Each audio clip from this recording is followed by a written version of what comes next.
Wicked cool. Feature alert. Hey there, podcast fans. Thanks for listening. Now, you can also reach out and send me a text message. On every episode, at the top of the show notes, you'll see a link that says, send us a text message. Simply click it, write something super nice and sweet, and away we go. Also remember to please subscribe, share this podcast with a friend by telling them about it, and leave us a positive review, whether it's on Apple, Spotify, your favorite podcast streaming service, or even on our website at www.afraidofnothingpodcast.com.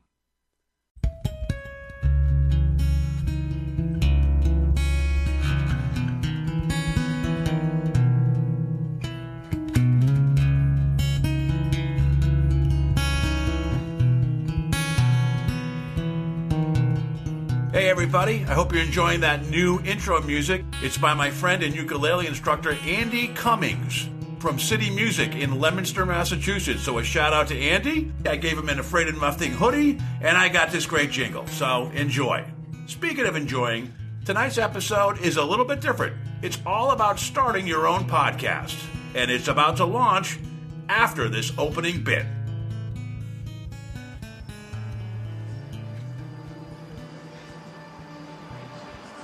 In a world where nothing is known, nothing is certain, reality is not real. Wake up! Be afraid of nothing. I'm Bob Heske. Robert. The host with the ghost. This is my podcast, based on my paranormal documentary, Afraid of Nothing. Each episode, we talk to people who see life and the afterlife through a different lens. Join me. Who is this large man? And what's he doing in our bedroom? As we lift the veil and open our minds to see beyond our eyes lie. This is Afraid of Nothing.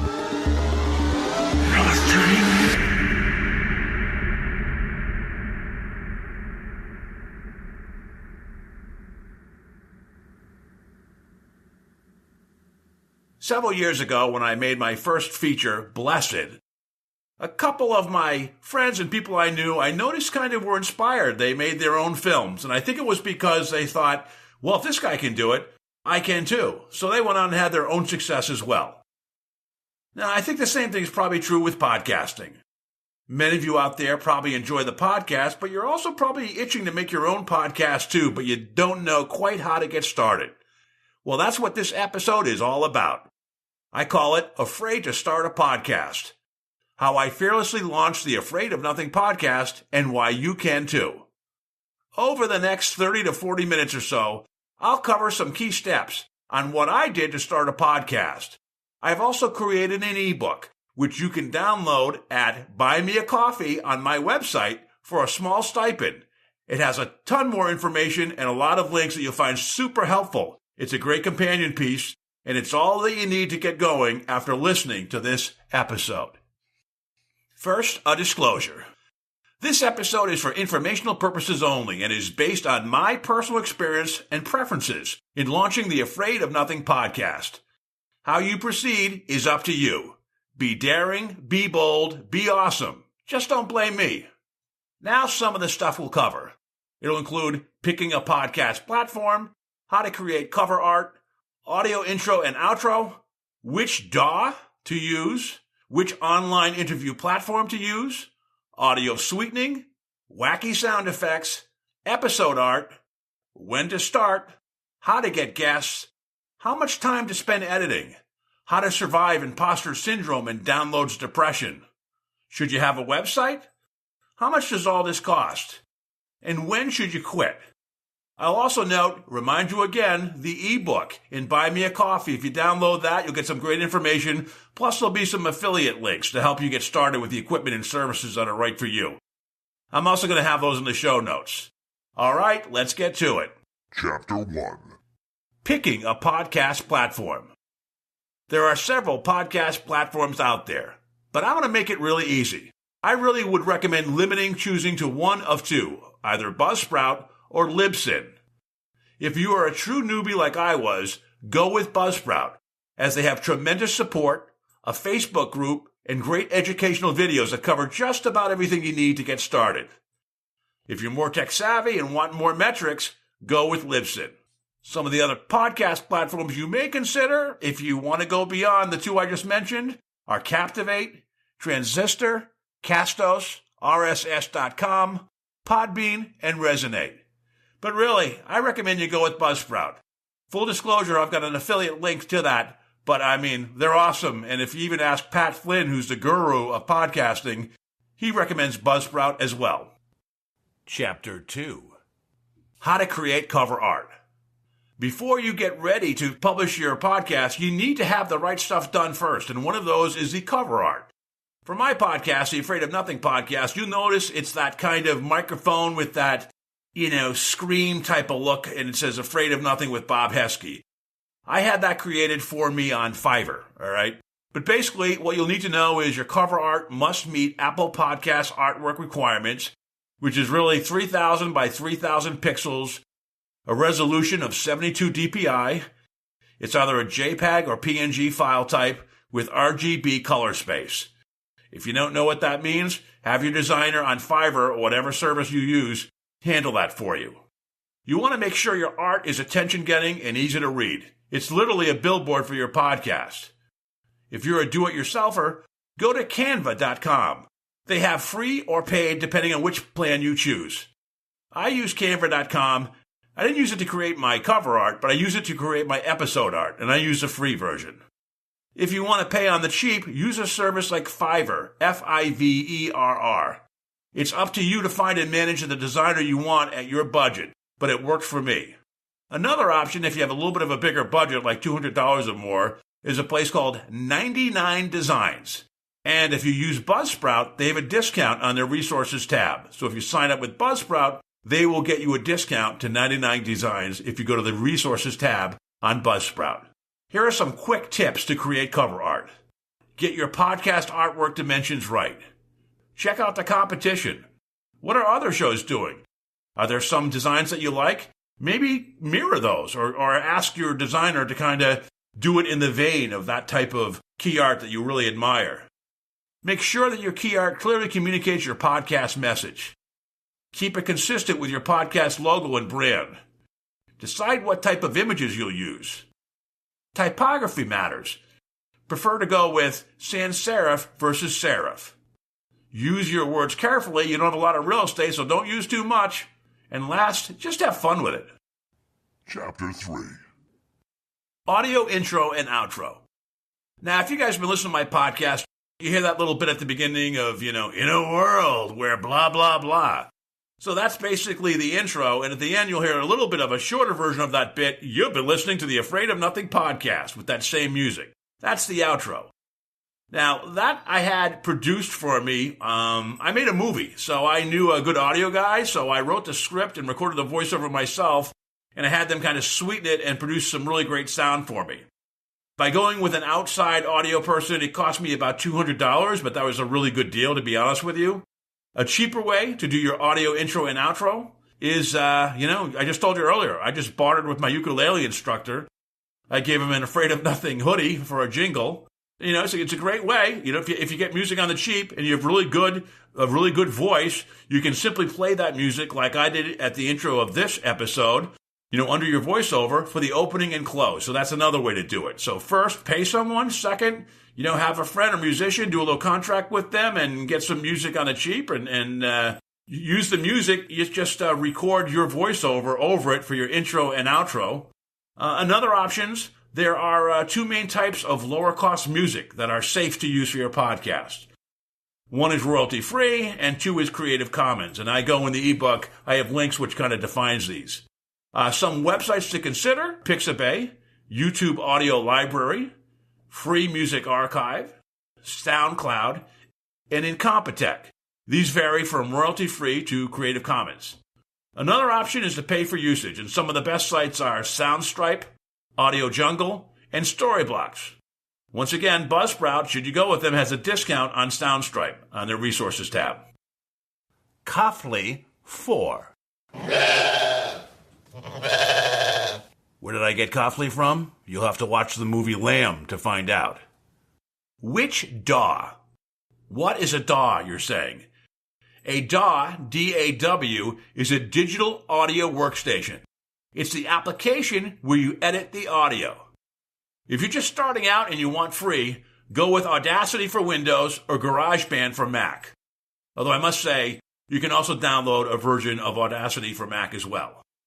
If you want a great DAW, built with the podcaster in mind, and can afford to buy it, go with Hindenburg.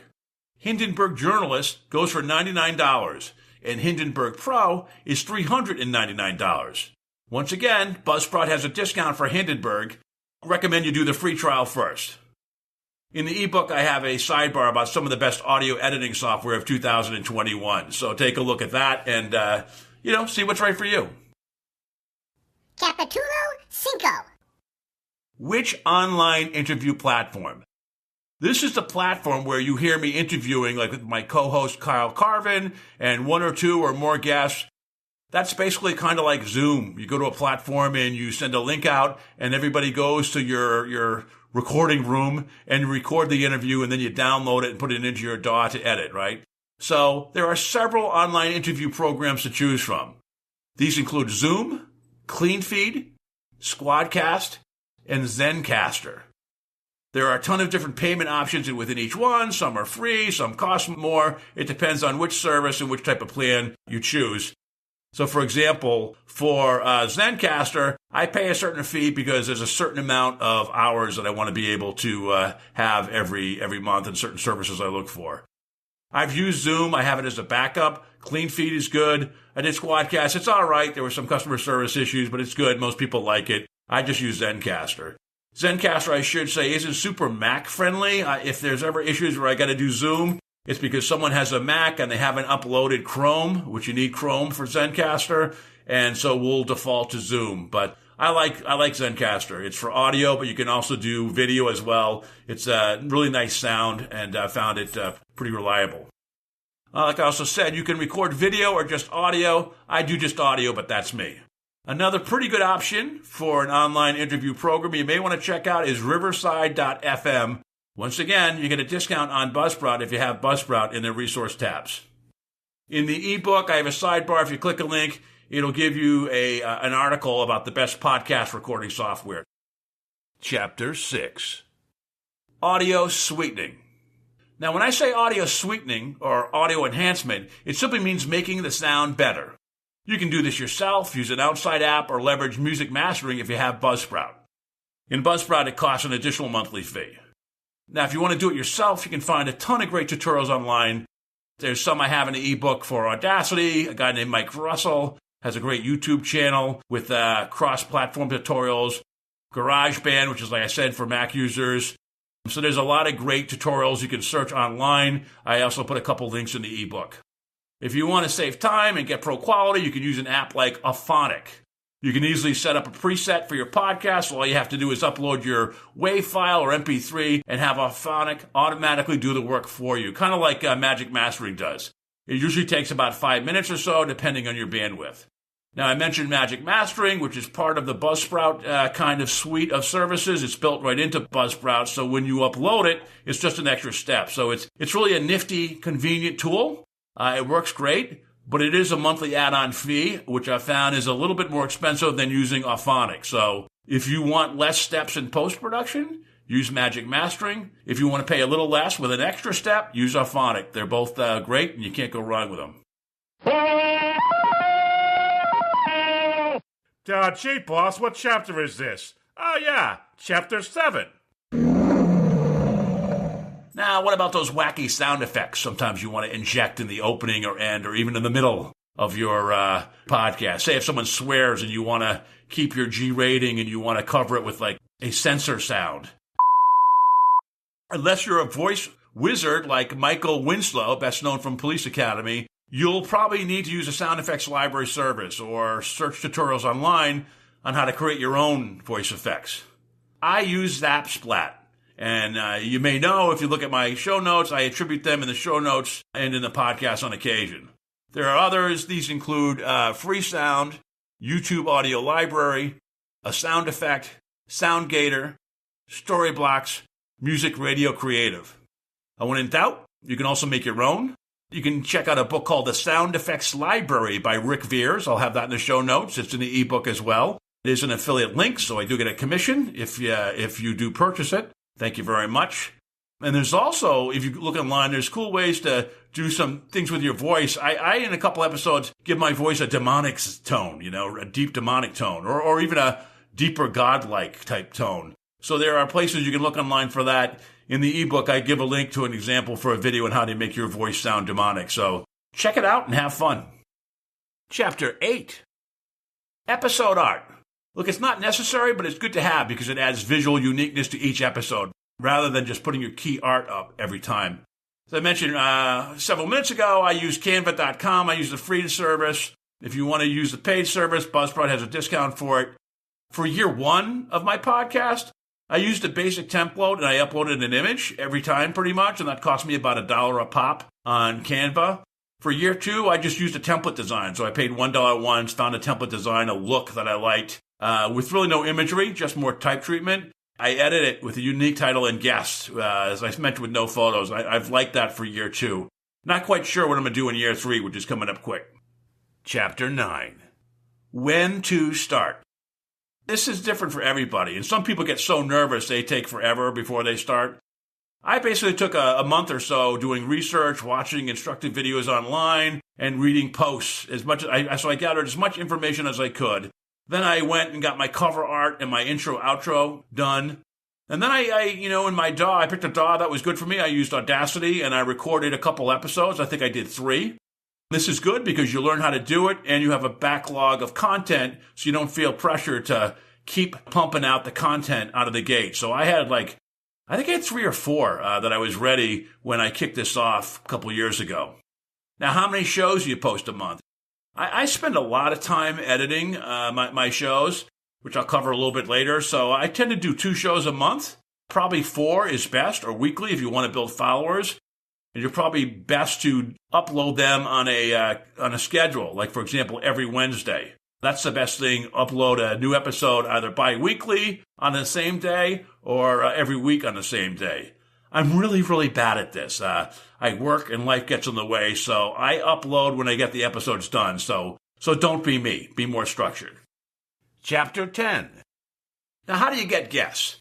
So for me, it was a little bit different. I made a documentary, and that kind of inspired the podcast. I had a backlog of contacts that I could go to. I went, for the first couple episodes, I went to several people that were involved with my film to start off. And then I started branching out. People I knew in the paranormal community said, hey, this person would be a great guest. So there was a lot of word of mouth referrals. That's great.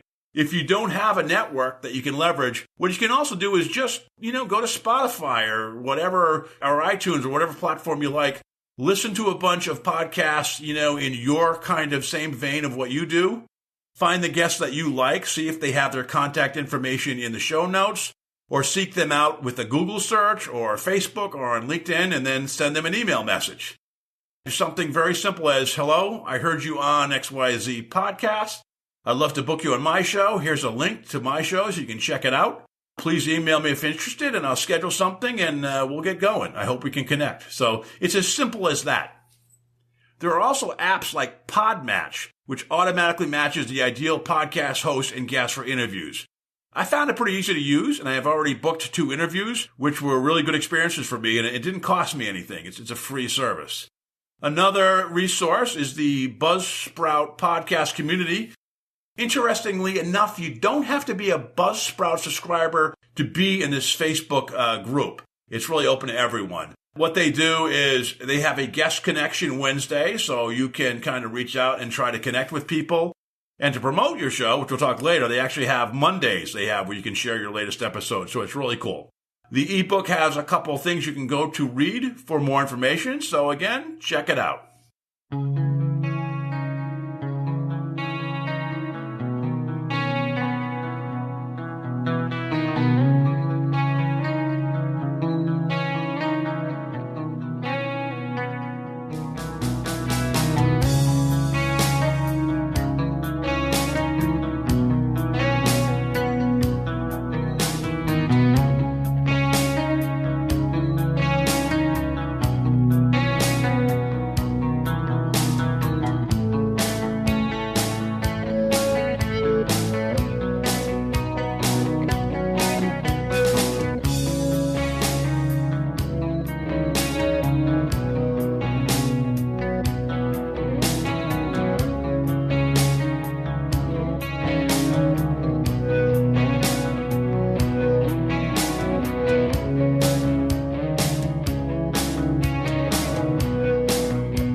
that musical interlude was thanks to Andy Cummings, again, my ukulele instructor at City Music in Leominster, Massachusetts. Thank you, Andy. I love it. Great work. Our listeners will be hearing more of that in the episodes to come. Chapter whatever. So how much time to spend on editing? Boy, is that a can of worms. It really depends on who you listen to, what they tell you and how much you should spend editing, how fussy you are, how quickly you work, and the tools that you use. For myself, and I'm kind of an outlier, I spend 8 to 10 hours per 1 hour episode. That's right. That's way more than most people do. Some people will say you should spend no more than 2 to 3 times the length of your episode. So where I'm spending 8 to 10 hours, they're saying you should spend 2 to 3 hours. Why do I spend so much time?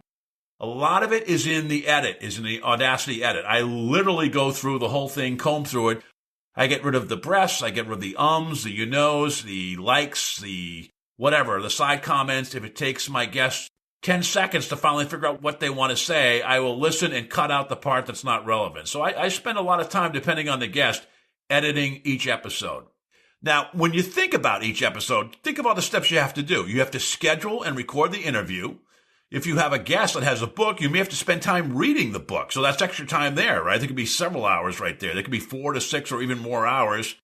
A lot of times what I'll do, if it's, I have Audible. So if someone has a book, I'll listen to it in Audible. And I'll listen to it, when I go to bed or at night or when I'm relaxing and take some notes. But that adds time as well. So in the whole process, there's scheduling, recording the interview. There's your research, doing your questions, reading their book or parts of their books and find out more about them. There's editing, the actual edit in Audacity. There's the episode art creation. There's the post audio with a phonic, which really doesn't take that long, but it's a step. And then there's publishing on Buzzsprout with the show notes. You have to write the show notes. And once you have the show notes and you have the show live and posted, you need to update your website if you have one, including guest information. So all that stuff takes some time for me. So if you can get it done in 2 to 3 hours for a 1 hour episode, you're amazing and kudos to you. But for me, it takes longer, which is why I do 2 shows a month versus a show weekly, because I have a full-time job of divorce. I have kids that I see and have to spend time with, and there's other things I like to do as well. So I dedicate 15 to 20 hours a month on my podcast episodes. In the end, it's really up to you. If you prefer natural dialogue, which means you're okay with all the errors, the heavy breaths, the ums, the you-knows, you can cut your edit significantly shorter. Again, personally, I spend more time as I want to have a better listening experience for my audience, and it's really because of a personal thing. I was on a very well-known podcast several years ago. I'd been on the show a couple times, and this episode in particular, it was very painful for me to listen to because I said, almost every other word, which drove me up a wall, So I wish he had taken the time to edit it, but I understood because this person just cranks out a ton of content. So I was very unhappy with myself, and it was kind of a painful experience listening to myself. Even recently, I was on an interview on a YouTube channel, and I slipped back. It wasn't this time it was the word like. I said the word like a lot, as in, like, or it's like watching TV or watching a pot boil, like it's like that. So I would do that. So I have to find myself correcting myself a lot. And so I hate to subject my errors to the audience. So I take the extra time to edit those out if I'm not perfect in the interview. And I do the same out of respect for my guest. I want to make them sound as good as possible. So that's why I spend more time doing it.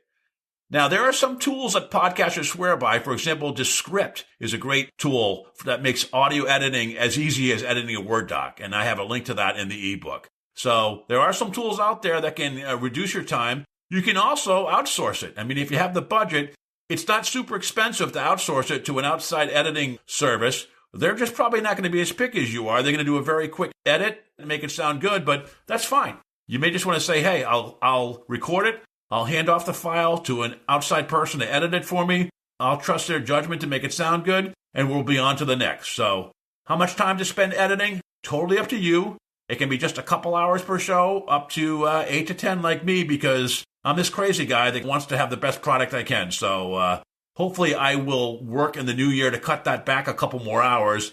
But it's a wide range, and you really could get yourself into a situation where you're spending too much time and being too perfect. So be aware you have options. If you edit it yourself, maybe be less picky, Or if you want to outsource it to someone, you can do that. Or you can use a tool like Descript where the process to edit is a bit easier than just doing it in Audacity, where you can almost edit a Word doc and easily spot the ums and you-knows and take them out that way.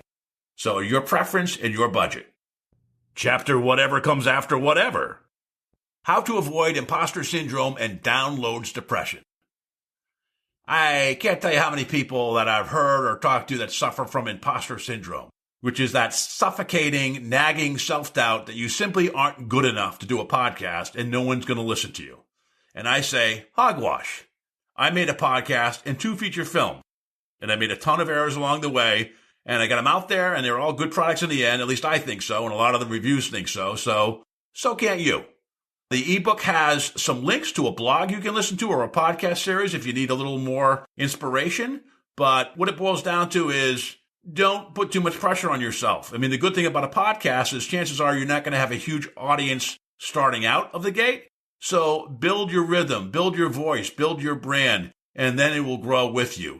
Don't put too much pressure on yourself. Don't just have the show be about you. Have really good guests and have some good questions and let your guests carry the show and let them carry most of the dialogue, and then you'll have a good product and you'll have a really good conversation that you'll enjoy and your audience will, and you'll build confidence in yourself because you're a good podcaster, you're a good interviewer, and you're also a good listener. So try that. Now about those nagging downloads, or depressing downloads, I should say. Buzzsprout has metrics where you can log on and see how many downloads you had recently for your most recent episode or all of your episodes or the past 30 days or whatever, all these time periods. And I find myself checking out that many times a day. And I probably shouldn't be. To be honest with you, when you start out, unless you're a YouTube personality and you've built an audience, chances are your downloads will be very small. I started painfully slow with about 25 downloads per episode in month 1 and 2 maybe. Then I climbed to 50, then 100. Then I was on a national show again and got a bump again. And now I do probably 400 to 600 downloads per episode.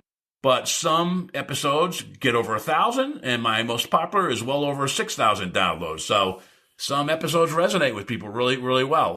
Most of them are in the 400 to 600 range, which is good. I really want to get it to over 1,000 per episode. Hopefully I'll do that in year 3. But I guess the net is stick with it. Keep creating good content. Keep building your fan base, and you'll get there. Some people may want to jump the gun and do advertising right out of the gate. I don't recommend this because it's expensive and you really haven't had a chance to perfect your voice and your brand and what your program is about. I would wait several months before you start doing that.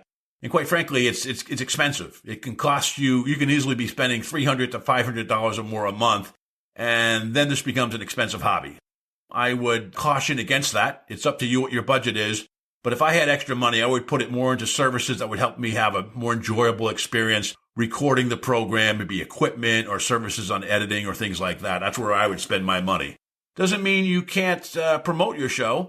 The Buzzsprout podcast community on Facebook runs a share your latest episode post every Monday for members to promote their podcasts. I use that.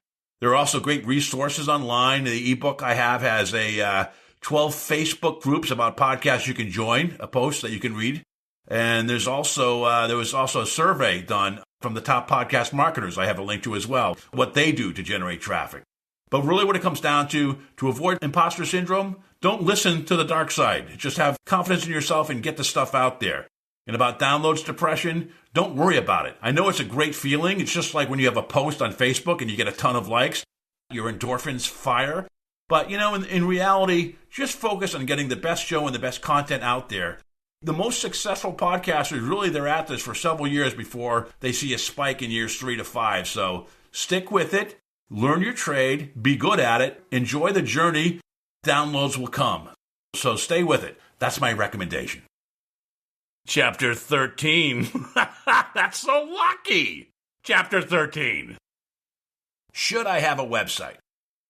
Buzzsprout has a basic website for podcasts built into its program. The only thing is the URL is theirs, not yours. So in year 2, I decided, you know what? I think I want to move it to my own website. So I tried a service called Podpage. I've loved the results. I mean, it's super easy to create a website with Podpage. And they have different tiers for plans. There's free, there's basic, and there's the pro plan. I actually went to the pro plan after a couple months because I wanted to have a blog and some other capabilities, features. And I think it's worth it. It's an added cost, but the support is phenomenal. I think of all the services I've used in my life, Buzzsprout and Podpage probably have just top-of-the-line customer service in terms of responsiveness and tools to make you get the most out of what you're doing with their service. So I affiliate link to them. I do get a commission if you do use them for my affiliate link, but I'm telling you, full disclosure, I've had nothing but good experiences with Buzzsprout as a service for hosting my podcast, and Podpage. If you do a website, not only myself, but if you do some research, I think they get unanimous approval. They really get a thumbs up from everybody. They're always evolving and they're super responsive. So well with the service, if you ask me. So should you have a website? It can be built into your podcast host. But, if you want to have the people going to your website versus to the website host, and you want to start building a list, you may want to consider having a website, but you may want to wait a couple months or even a year and then move it from your podcast platform website to your own personal website. That's what I did. Chapter 14. How much does it cost? Oh, that's the big question. And look, it varies, right? Mileage may vary depending on who's driving the podcast. But here are some kind of broad strokes I can give you based on my experience. I would say the total cost for me to get started in year one was roughly $900 to $1,400. That includes the cover art, the intro, outro music, a subscriber and paying a monthly fee for Buzzsprout. That was $18 a month. The interview platform, that was Zencaster. I actually had a couple different ones, but Zencaster, I netted out with them. That's $20 a month. I used Zoom in year two as a backup to Zencaster because some people were more comfortable with Zoom, and that was an extra $15 to $16 a month. You don't have to do that, but I did. And then for audio sweetening like Auphonic, I buy credits probably every 3 or 4 months, so I probably spend $50 or a little more a year on that. Or you could pay $6.95 or whatever the cost is for Magic Mastering on Buzzsprout per month. So it's up to you.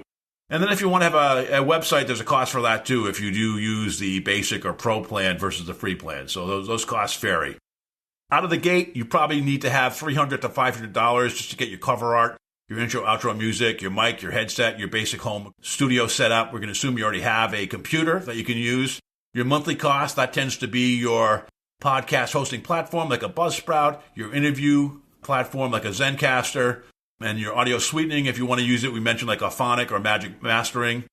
Add-ons, you may incur more costs if you want to get better equipment or you want more user-friendly software that makes you more efficient, like Hindenburg or Descript or a website like Podpage. So those costs can ratchet up things. But I would say conservatively, $300 to $500 to start, and then maybe $50 to $75 a month. And then if you have disposable income to up your game for more equipment or better software, that adds to it too, and all those costs vary. Now, how can you offset the cost, the money that you put in? Well, one way is through sponsors, but you have to first build an audience and have a certain amount of downloads before people want to take you seriously. So I'd wait until you have at least 300 downloads per episode, quite frankly, which could take you several months to do that. There is a service called Podcorn, where they have a bunch of people that advertise. They want to advertise on your show as a sponsorship, as a pre-roll, a mid-roll, or a post-roll at the end of your show. You kind of set the price on that, and you send them either an audio or an email of your capabilities and why they should choose you. And they may or may not get back to you. I would say 9 times out of 10, they don't. So there's probably a 10% hit rate. Some people may have more success. But I've had some success with Podcorn in year 2. It's helped defray costs, some of the production costs, not all of it, but it's been helpful. Other avenues are donations. If you've got a fan base that like what you do, things like Buy Me a Coffee. I have on my website a coffee cup. If you click it, you go to Buy Me a Coffee and you can support me. I also have it in my show notes. Or you could set up a Patreon page if you want to set up tiers of support with exclusives for people who donate to you every month. I don't do Patreon yet. I don't have the time to do extra exclusives for members. And, I just do Buy Me a Coffee. And so Buy Me a Coffee is where you can actually get the ebook I've been talking about. As for luck with it, with just donations, really not much. I promote it before my show and at the end. So not much yet, but maybe 2022 I'll get some coffees. So we'll see. And hopefully at least some of you will download the ebook because I think that's a great resource and it's super cheap. Okay, a quick editor's note. I did mention I say about 300 downloads before I start looking for sponsorships. That's the smaller ones for like Podcorn. If you listen to podcasts on like Spotify, those bigger shows have bigger sponsorship. In that case, if you're going after the bigger boys or even the mid-sized boys sponsors, you probably want to have a minimum of 1,000 or more. Probably the top 15 advertisers on U.S. podcasts ranked by ad spending up until July, in this year from January through July, is BetterHelp, ZipRecruiter, Geico, HelloFresh, NBC Universal, Amazon, ExpressVPN, Progressive, Stamps.com, Squarespace, SimpliSafe, Capital One, Best Friends, Moissan Coors, and Comcast. And that was from an article on eMarketer, and the source is Magellan AI, September 13, 2021. Chapter 15. When to quit. What's the answer? How do you know when it's time to quit? I mean, the answer is it's kind of like a bad relationship. When it stops being fun, right? That's when you quit. But you also want to be careful that you don't hit the brakes too quick. You don't want to hit the brakes too hard, too quick, because I think there are some guideposts and milestones you want to consider first. So the first one is the number 7. 7 episodes. Just like, if most people get past 7 years of marriage, it can probably last through the hard times. That didn't work for me, but sometimes that's a good guidepost. You can make it through 7 years, you've spent enough time with each other, and you've kind of worked through some kinks, better chance of lasting longer. Same thing with your podcast. Stick with it for at least 7 episodes. See where you're at, see if you're enjoying it, and then kind of make a decision. I still think that's too early. I think 7, get to 7 first, and then you really want to get to 20 or 30 episodes, I think, before you can really know. You give yourself a chance for your podcast to mature, for you to build a brand, to get some listeners, and to have those downloads increase.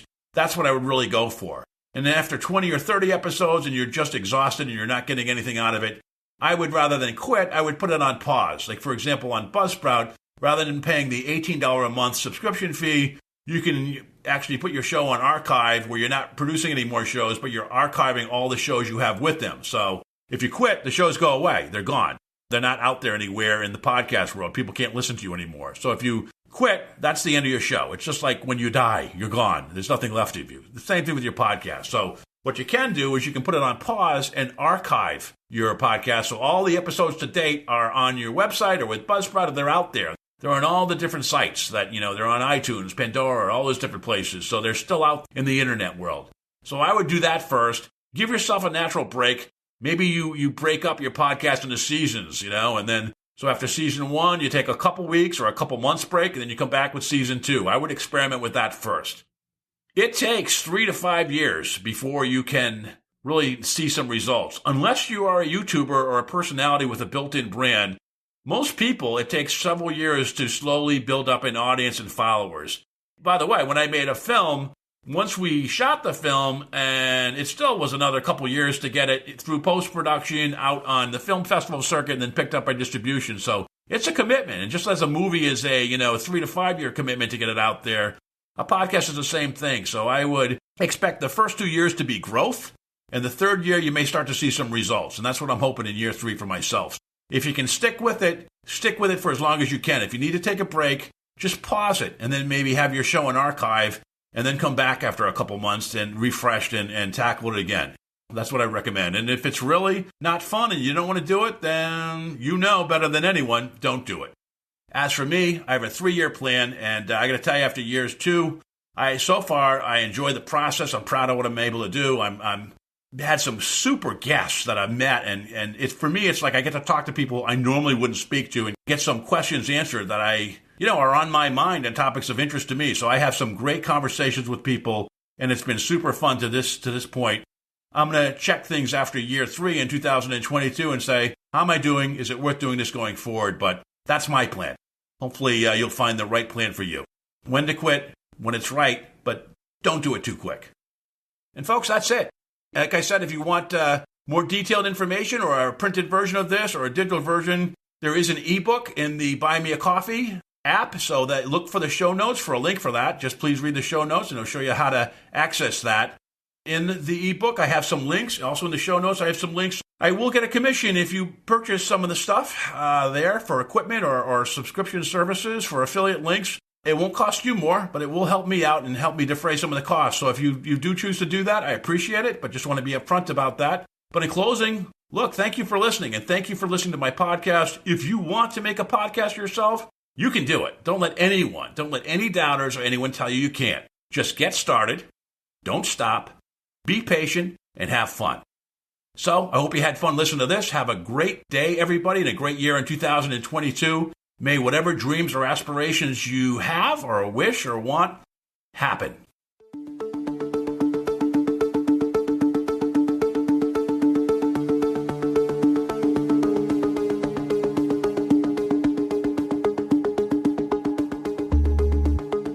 You've been listening to the Afraid of Nothing podcast. Please subscribe and like us on Facebook. Until next time, stay scared.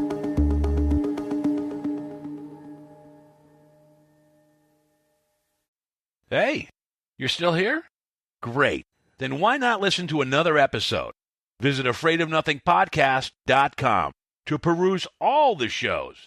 That's AfraidOfNothingPodcast.com. And while you're there, click the coffee cup icon to buy me a coffee and leave a review. I'll give you a shout-out in an upcoming episode, and the world will know how swell you are.